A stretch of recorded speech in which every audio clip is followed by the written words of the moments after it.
Imagina só um país inteiro em festa, comemorando 100 anos de história. Agora, imagina que ao mesmo tempo, canhões estão explodindo na capital numa rebelião contra o governo. Pois é, essa era a realidade do Brasil em 1922, um país vivendo um paradoxo gigantesco. E bem no meio disso tudo, tinha um presidente cuja história é tão cheia de contradições quanto a nação que ele governava. Vamos entender isso melhor?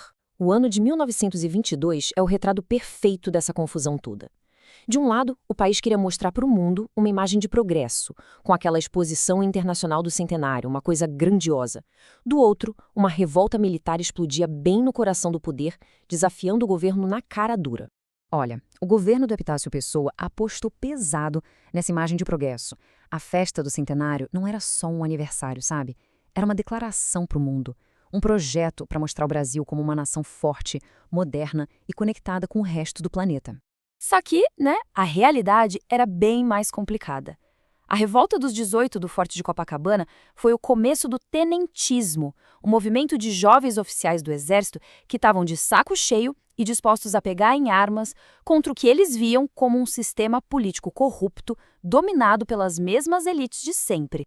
Então, a pergunta que não quer calar é: quem era o homem que estava presidindo essa nação partida ao meio? Para a gente entender o Brasil de 1922, a gente precisa primeiro entender Epitácio Pessoa.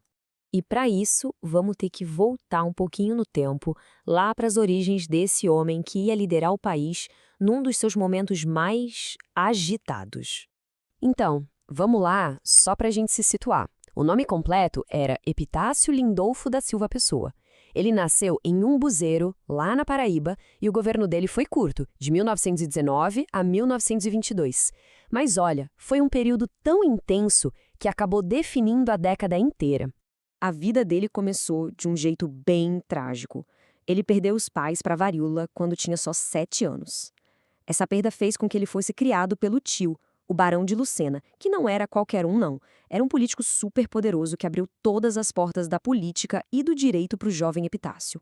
E a ascensão dele, gente, foi uma coisa de louco. Subiu muito rápido. Em pouco mais de 20 anos, ele foi de recém-formado em direito para deputado, depois ministro da Justiça, ministro do STF e, por fim, senador.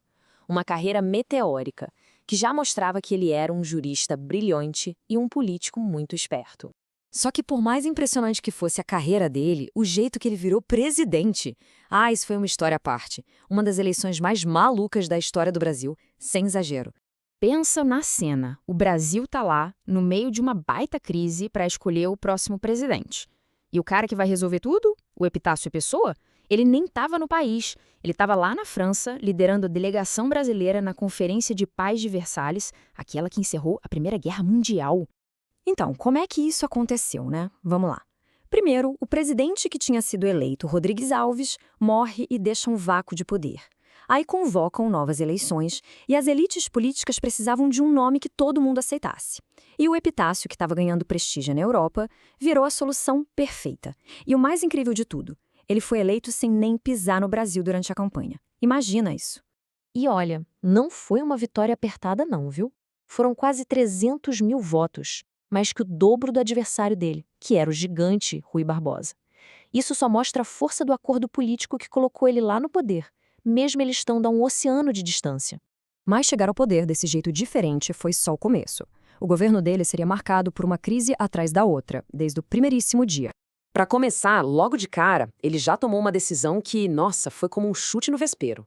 Ele nomeou civis para os ministérios da Guerra e da Marinha. Com isso, ele comprou uma briga direta com os militares, que viram aquilo como uma ofensa, uma perda de poder. A raiva que marcou o governo dele começou exatamente aí. E daí para frente, foi só ladeira abaixo. A relação com os militares só piorava. Ele reprimiu com força o movimento operário, que estava crescendo, e se meteu em briga política nos estados. E para piorar, ainda teve a crise das cartas falsas. Eram cartas que saíram na imprensa, supostamente do candidato do governo, xingando os militares. Mesmo sendo falsas, elas jogaram mais lenha na fogueira e foram a gota d'água para a revolta de 1922. Essa frase aqui, gente, ela diz tudo sobre o clima da época. Essa citação do J.J. Seabra, que era líder da oposição, não deixa dúvida. O debate político não era mais só de palavras, não. A ameaça de violência era real e já estava no ar meses antes da revolta estourar de vez. E com os movimentos sociais, o governo dele também não teve dó.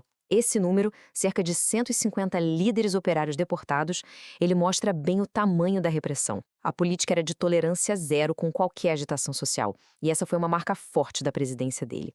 Mas olha só, a história do Epitácio Pessoa não é só confusão e briga, não. Apesar da turbulência toda, o governo dele deixou umas marcas importantes, e a vida pública dele continuou firme e forte muito depois que ele saiu do Palácio do Catete. Apesar desse caos todo, o governo dele deixou legados bem importantes, sim. Ele criou a primeira universidade do país, que hoje é o FRJ, deu um empurrão fundamental num plano para combater a seca lá no Nordeste, de onde ele veio, que deu origem ao DENOX, e ainda criou o Departamento Nacional de Saúde Pública. São coisas que existem e impactam o Brasil até hoje. E depois que ele saiu da presidência, a carreira internacional dele, decolou. Ele virou juiz na Corte de Haia, um dos cargos jurídicos de maior prestígio no mundo, e continuou mandando bem na política nacional, chegando a apoiar a Aliança Liberal do Getúlio Vargas em 1930, que tinha o sobrinho dele, João Pessoa, como vice. E assim que a gente volta para o começo. A presidência do Epitácio Pessoa, com seus grandes projetos e ao mesmo tempo crises violentíssimas, foi o espelho perfeito de um Brasil que estava mudando. Um país que celebrava o passado, mas que lutava muitas vezes de forma sangrenta para definir qual seria o seu futuro.